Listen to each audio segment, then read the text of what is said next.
Welcome back in, everyone, to the Lucky Shots podcast. Ricky Larson back with you today, and it is week 8 of the NFL season.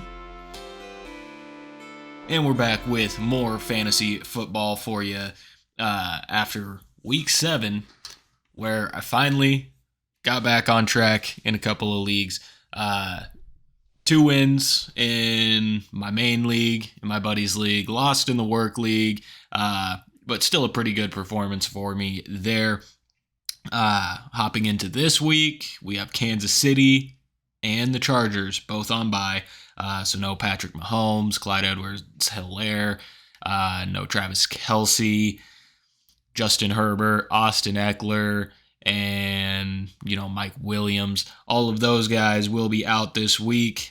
Some more big names for fantasy football that you won't have this week, so you got to hopefully have some depth there so that you can make adjustments. But with that, let's hop into the week 7 heroes, villains, and good Samaritans from this past week.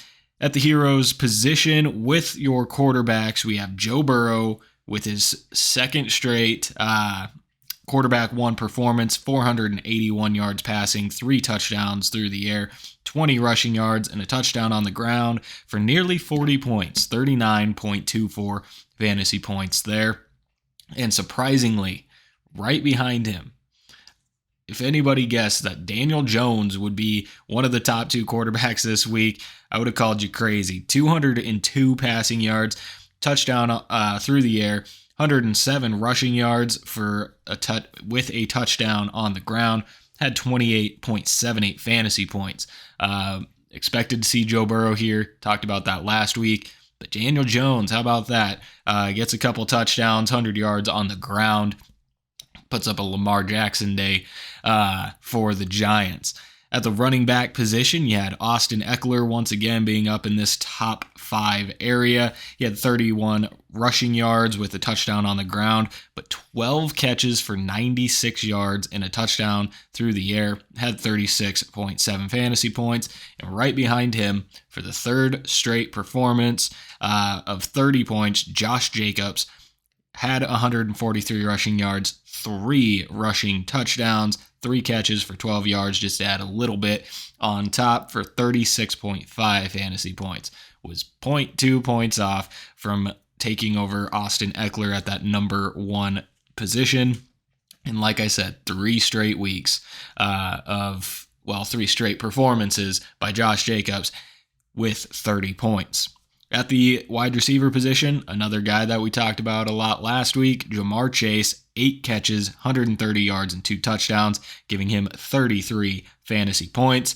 And Joe Burrow scoring 30 points meant 2 of his receivers were the top 2 wide receivers this week, and it was not T. Higgins, it was Tyler Boyd. He had 8 catches, 155 yards, and a touchdown for 29.5 fantasy points. Can we continue to see this from the Bengals? If you have anybody on the Bengals on your fantasy team, you really hope so. Jamar Chase kind of hurts, gave him away, but what I got in return helped me out this week and got me a win, even though I forgot to take DeAndre Swift out of my lineup. So I had literally somebody who wasn't even playing, still won the week. Shout out to you, Mom, for giving me that first win. At the tight end position, we've got George Kittle being the top tight end. He had 6 catches, 98 yards, and a touchdown, 21.8 fantasy points. George Kittle starting to creep his way back up into the top tight end position picture. Could be. Gets up there with 21.8 fantasy points. And then the tight end for the New Orleans Saints. Not Taysom Hill, Jawan Johnson had 5 catches for only 32 yards, but got into the end zone twice, 20.2 fantasy points. And if you were curious, Travis Kelce was the tight end 3 this past week. For your villains, just talked about Daniel Jones pulling off a Lamar Jackson week. Good thing it wasn't this Lamar Jackson week, as Lamar Jackson finds himself in the villains category with only 120 passing yards, 59 rush yards, no touchdowns at all, only 10.7 fantasy points. And then right underneath him is Tom Brady, actually above him a little bit by a point, 290 pass yards, 1 rush yard, had 11.7 fantasy points, no touchdowns for him as well. And kind of talked about it on the Lucky Bets podcast. Is it something to look at that Washington's a big underdog? Not Washington, Carolina is a big underdog. They pulled out the 21-3 upset. Also for the Buccaneers, we had Leonard Fournette have 19 rushing yards, 2 catches for 7 yards, 4.6 fantasy points. Not the performance you wanted to see, and not really. Where do we rank Leonard Fournette here? Has some big weeks where he catches 10 passes, gets into that heroes category, or he's got weeks like this where that offense just doesn't move and he only gets 4.6 fantasy points. And then Christian McCaffrey in a new place. We expected it was going to be slow. He doesn't know the offense, doesn't know everything that he needs to yet. So he ends up here with only 8.2 fantasy points, but brighter future ahead, you would imagine. He had 38 rush yards, 2 catches for 24 yards. And then on the same team, Deebo Samuel. Is this something we're going to continue seeing now that Christian McCaffrey is there? He only had 5 catches for 42 yards and 2 rushing yards for 9.4 fantasy points. Deontay Johnson is your other wide receiver villain. He had 5 catches for 42 yards and 3 rushing yards for 9.5 fantasy points. Just barely edged out Deebo there, but still 2 disappointing weeks from guys that you hope to get more out of. At the tight end position, Mike Gesicki, a guy that I really was hoping would get more this week. He had 3 catches for 27 yards, 5.7 fantasy points. What really hurts there is I think he had like 8 targets. So he only got 3 catches and 27 yards out of 8 targets. Could have been a much bigger day, but it wasn't. And then a guy who's pretty much found himself here every single week, Kyle Pitts, sadly enough, only had 3 catches for 9 yards, 3.9 fantasy points. And I'm pretty sure if you go back to the first couple of weeks, 3.9 fantasy points was just about where he was sitting most of that time as well. Good Samaritans, we just got down a little bit with those villains, but let's get into the Good Samaritans. The quarterback 4 from this week was actually Andy Dalton. He had 361 passing yards and 4 touchdowns. He could have had the quarterback 1 week had it not been that he had 3 interceptions as well. Had 21 rushing yards to add on to that, but those 3 interceptions really brought him down. But he still had 26.54 fantasy points. So if you started Andy Dalton this week, maybe, you had one of your quarterbacks out due to a bye week, Andy Dalton was a great play there. And then Davis Mills, he had 302 passing yards, 2 touchdowns, and an interception. Got him the quarterback 8 performance with 18.08 fantasy points. You don't expect to see much out of Davis Mills fantasy-wise, but if you got a top 10 performance out of him, especially with somebody on a bye, you were really happy with that. How about Kenneth Walker getting the running back 3 performance? And what a heck of a pickup if you either had Rashad Penny, went out and got Kenneth Walker, or you somehow got Kenneth Walker like I did from the waivers right after Rashad Penny got hurt. He's really been performing for you. He had 168 rush yards and 2 rushing touchdowns for 28.8 fantasy points. One of those, a 74-yard touchdown, which really helped in the league that I run because we have bonuses. He got that big bonus for a 70-yard touchdown. And then Eno Benjamin for the Cardinals actually had himself a big week as well. 92 rushing yards with a rushing touchdown, 4 catches for 21 yards. Got him the running back 6 performance with 23 fantasy points. Then McCole Hardman. Okay.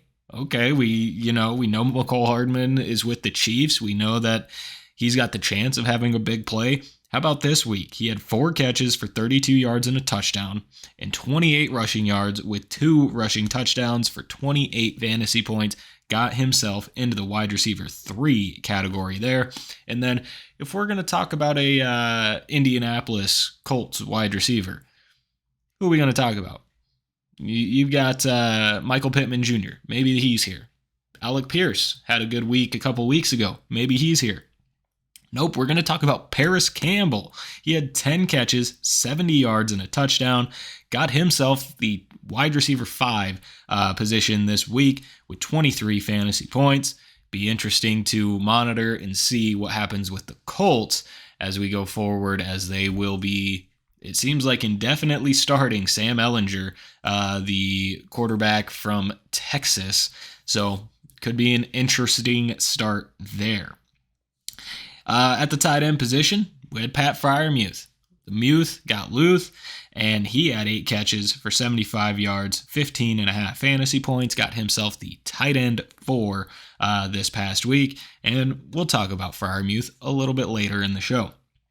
And then David Njoku had 7 catches, 71 yards for 14.1 fantasy points. He was the tight end 5. He sustained some sort of ankle injury this past week. Hopefully that doesn't persist, doesn't keep up throughout the rest of the season, because David Njoku's been a pretty decent bet for a low-end tight end that can get you some decent weeks. Let's get into the starts and sits for Week 8. We'll start with the quarterback position and the 2 starters that I want to plug in here. Tua, going up against Detroit, who is 29th against quarterbacks this season. Detroit, they've given up 3 top 5 performances and 1 other performance inside the top 10 that was outside of the top 5. Tua didn't do too bad in his first week back. It looked like the Dolphins were just going to run all over last week, throw everywhere they wanted, go off for a huge game. Didn't end up happening. They started out hot, kind of fizzled out.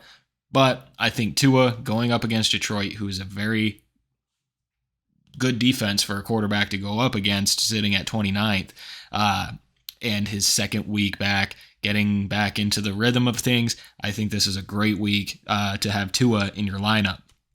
And then, coming off the quarterback 2 performance, let's plug in Daniel Jones again. He's going up against Seattle, who's 22nd against the quarterback position. Seattle, they've given up a quarterback 1 performance. Last week, they gave up a quarterback 7. Pair that with Daniel Jones being the quarterback 2 last week. I think maybe we can bet on Daniel Jones again, especially if you have Justin Herbert or if you have Patrick Mahomes.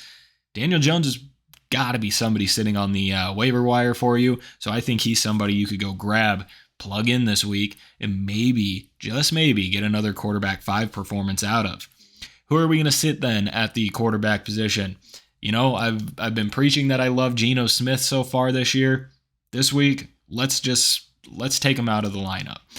He's going up against the Giants, who are 15th against the quarterback position. They've given up less than 20 points in the last 2 weeks, and one of those weeks was Lamar Jackson, one of the top fantasy quarterbacks, and they gave him less than 20 points.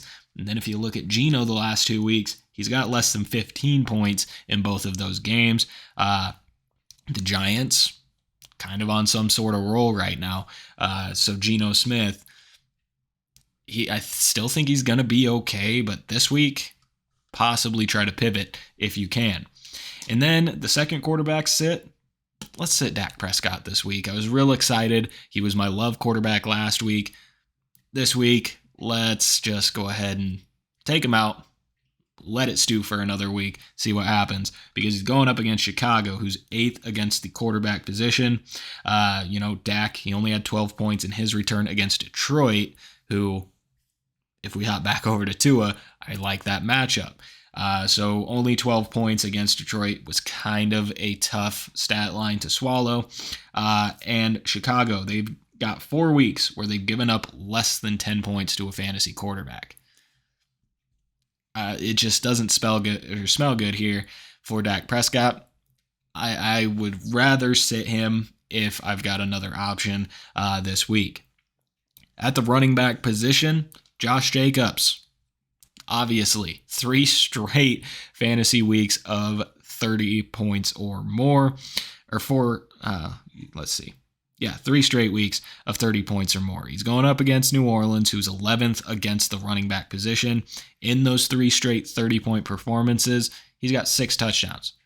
He's averaging 2 touchdowns per week. Had 3 last week, so it's going to be huge. And New Orleans in week 6 gave up the running back 11. Week 7, they gave up the running back 6. They're progressing their way up the board of giving up big-time fantasy running back performances. I think that's going to be great for Josh Jacobs, and I think he goes out and gets another 30-point week. If he's not inside the top 5 again this week, I will be very shocked. And then we're going to go with Saquon going up against Seattle. Seattle is 29th against the running back position, and let's be honest, Saquon Barkley, he's been back since the beginning of the season. Going to be inside the top 5 to end this year. This week is going to be a great matchup for him.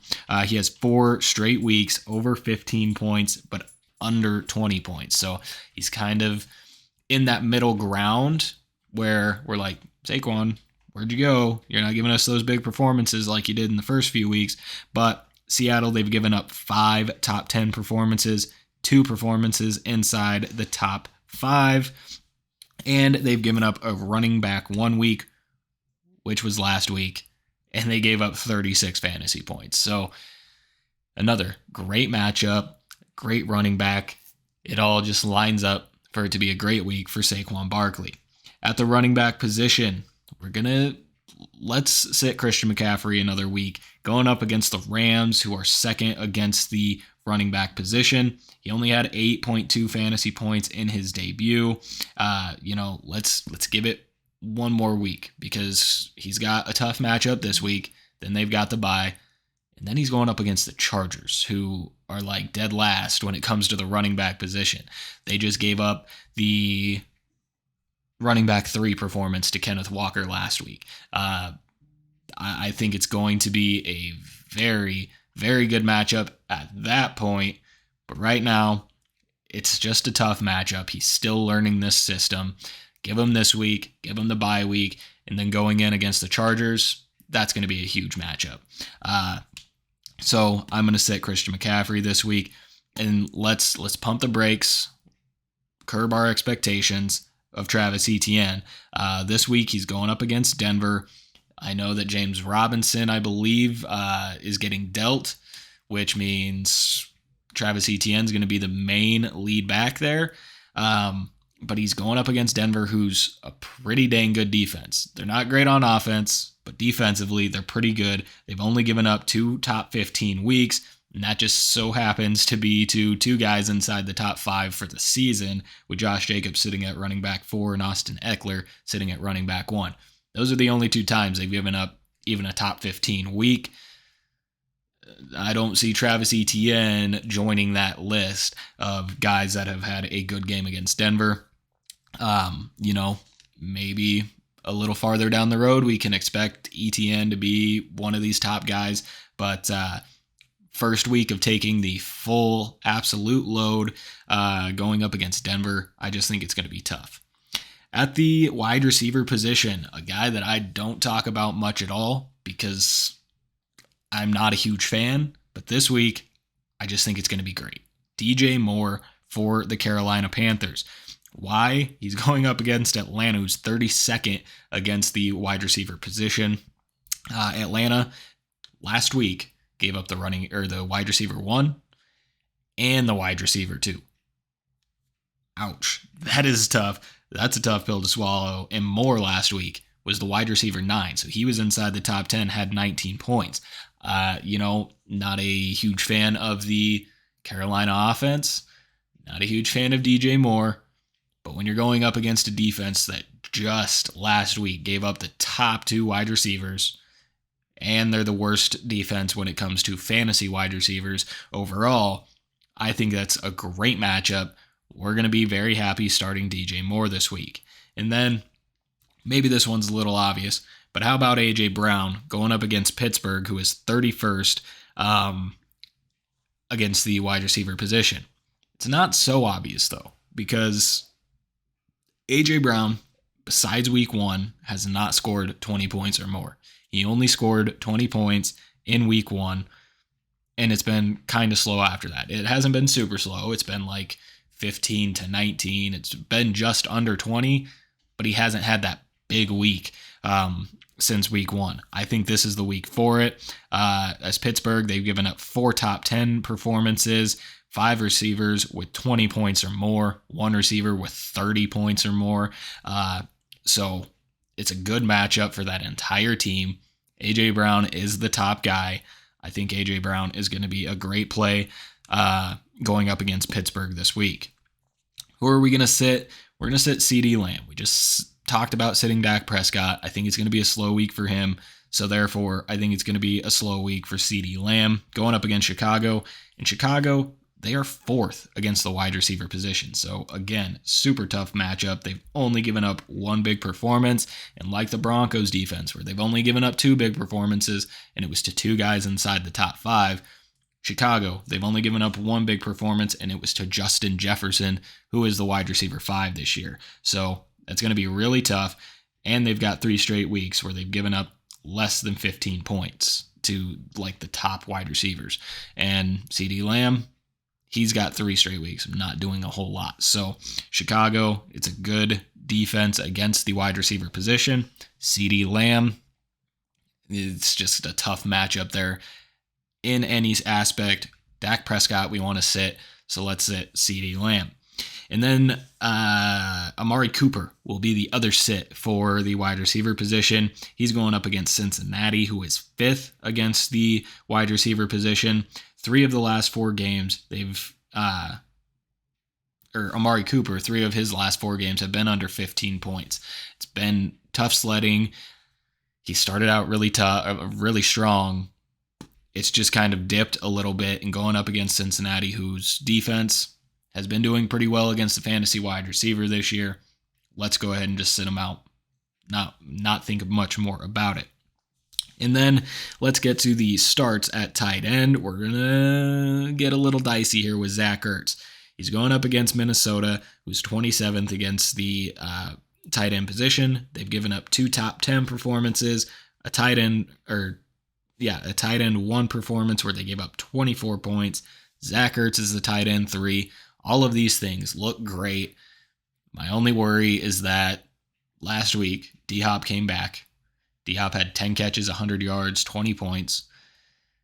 Zach Ertz had like 4 points. Is that going to be how it looks now that D-Hop is back? Or can it be a good week for him against a defense that's not very good against the tight ends? That's what I'm betting on. That's why I'm starting him. But be a little careful with that one, because D-Hop already proved he was a huge play last week and cut into Zach Ertz in the process. And then, again, going to be a little dicey with it, but TJ Hawkinson going up against Miami. Miami is 26th against the tight end position. They've given up 2 top 5 performances, a tight end 1 performance where they gave up 25 fantasy points. Hawkinson's the tight end 5 on the year. So, again, everything looks good. Can it translate over? The tight end position, it's very scary to say, yeah, start this guy. No, don't start this guy. But if he gets into the 15-point range, he's going to be in those top tight end areas. So let's get TJ Hawkinson rolling in your lineup. And then we've only got 1 tight end sit here. It's going to be Dallas Goedert. I hate to say it. Love Dallas Goedert, but he's going up against Pittsburgh, who is 7th against the tight end position. And they've given up 5 points or less in every week since week 4. We're now in week 8, so week 4, 5, 6, 7, 4 straight weeks. They've given up less than 5 fantasy points overall to the tight end position. Goddard, his last showing was 4.2 fantasy points. I just talked about how I think it's a great matchup for everybody on the Eagles. Dallas Goedert, I think, is going to struggle, so we are going to keep him on our bench this week.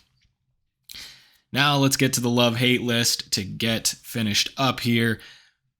Quarterback love, Jalen Hurts going up against Pittsburgh, 24th against the quarterback position. Jalen Hurts is averaging 24.3 fantasy points. He's got 3 weeks of 20 points or more, 1 week where he had 30 points. He's right up there in the top quarterback position. He's averaging 2 touchdowns a game, 1 passing, 1 rushing. And if you're in most standard PPR fantasy leagues, a rushing touchdown 6, a passing touchdown 4. So if he gets into the end zone on the feet, it's a little more valuable than 2 passing touchdowns from somebody else. So I think it's a great matchup. Jalen Hurts, that dual threat, he's been fantastic all season. I think I love that matchup for him this week. At the running back position, how about we give some love to Derrick Henry? How about that? Going up against Houston, who is 32nd against the running back position. He's had 3 straight 100-yard rushing games.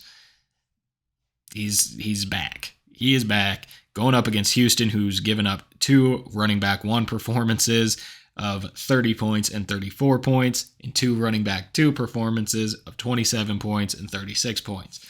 They've given up 3 weeks with 30 points. They've given up 1 week with 20 points, a high 20-point mark. And 4 out of the 7 weeks that we've played, Houston's given up either the top guy or the next top guy. So it's been a very, very rough year for Houston's defense against fantasy running backs, and I think Derrick Henry is back. He's going to feast. I really love that matchup for him. At the wide receiver position, how about Davante Adams going up against New Orleans, who is 28th against the fantasy wide receiver position. 3 straight weeks, over 15 points for Davante Adams, but only one of those weeks has he broken 20. I think this week he does it again, breaks 20. New Orleans the last 4 weeks has given up the wide receiver 1, where they gave up 31 points, the wide receiver 4, the wide receiver 1, where they gave up 32 points, and the wide receiver 8. So they're not doing great when it comes to playing against fantasy wide receivers, averaging 27 points given up over that stretch to just the top guy from the other team. So Adams, he's only gotten 20 points in that last 3-week stretch. I think this week he's going to be up inside that top 5 with somewhere in the 20-point range. So love Davante Adams this week. And then we just talked about Pat Freiermuth being a good Samaritan earlier in the show. How about being the love candidate this week, going up against Philly? Seems like a tough matchup, but hear me out. Philly has given up 3 top 10 performances to a tight end and a top 5 performance to a tight end. 20 targets in 3 games with Kenny Pickett is what Pat Freiermuth has had, and 8 catches, 9 targets, and 15 points last week with Kenny Pickett. Pickett loves Freiermuth. So do I. I love him this week. I think it's going to be a great week, even though Philly is a tough defense. I think Freiermuth is going to be the guy that Pickett just quickly turns to when the Eagles are getting pressure on him. And I think we can see a repeat of last week for Pat Freiermuth. So he is the love candidate this week. Who do we hate on the other side of this list? How about Trevor Lawrence going up against Denver, who is first against the quarterback position? It's just going to be a tough game. I'll get my second point out first. It's going to be a low-scoring, no offense game, as every Denver game has been this year. Just boring games. Quarterbacks, anything fantasy-wise is not relevant for you in these games. Let's see. So Trevor Lawrence, his highest total has been 20 points. Next highest, 11. That's tough. That's Denver. Denver has given up a highest total of 20 points. And after that, the next highest is 11. All the other ones, pretty much single-digit games. 3 straight single-digit games for Trevor Lawrence. For Denver's defense, and 4 total single-point games. So, like I said, it's just going to be a mess. It was a mess of me trying to read that. It's just not going to be a good week. I think Trevor Lawrence is an absolute do not start this week, going up against that Denver defense. At the running back position, David Montgomery. We hate David Montgomery this week, going up against Dallas, who is the first-ranked defense against fantasy running backs. They give up an average of 12 points per game. They've only given up 2 touchdowns all season to the running back position. And Montgomery, he's got 3 single-digit games, averaging only 10. I'd venture to say he's back in the single digits this week going up against Dallas, and it's going to be a super tough week for him. So, absolute don't start this week. Courtland Sutton, this just goes without saying. Don't start the Broncos offense. It's just not good. He's going up against Jacksonville, who is 17th, so it seems like maybe there's some room there for him to get some sort of points. We're still gonna be okay with Courtland Sutton, but the Broncos offense sucks. Let's just be flat out with that fact. The Broncos offense sucks. So Courtland Sutton, back-to-back weeks with single-digit performances. Don't know if it's going to be Russell Wilson. You don't know if it's going to be Brett Rippon, but it doesn't matter. The Broncos offense is still terrible, still absolutely atrocious. It's just Courtland Sutton needs to be out of your lineup until the Broncos have a huge week and we finally know what the Broncos offense can look like, because so far I don't like any of it. So absolute don't start of Courtland Sutton. And then to finish it off, we've got Darren Waller at the tight end position going up against New Orleans. Here's a news flash. I think if we look back on all of my shows, either my sits or my hate has been any tight end going up against New Orleans. You want to know why? They still have yet to give up a touchdown to the tight end. So it's just always a tough matchup. New Orleans, they are second against the tight end position. Take all of that and put Darren Waller's injury trouble with his hamstring on top of that, he may not even play. If he does play, don't get too excited about it because he's not going to have a huge game. So Darren Waller, absolute sit this week, regardless of if he plays or not. Going to be a tough week for him. But that is it for this week of the fantasy show. Tune in tomorrow. We'll have Dylan Corbett on with us for the Lucky Bets podcast. We'll take a look at how both of our DFS teams went absolutely crazy, see who came out on top there, and then we'll check in with our prop bets again. And then we're going to also see, I got a little bit of it here, who cashed in for us last week in bets, what were some of the other upsets, what do we expect from lines this coming week. That'll be tomorrow with Dylan Corbett. And then on Thursday, before the Thursday night football game, we'll have the full game day preview for you. So tune in for that. But that is it for today, guys. Thanks for tuning in. We will see you tomorrow.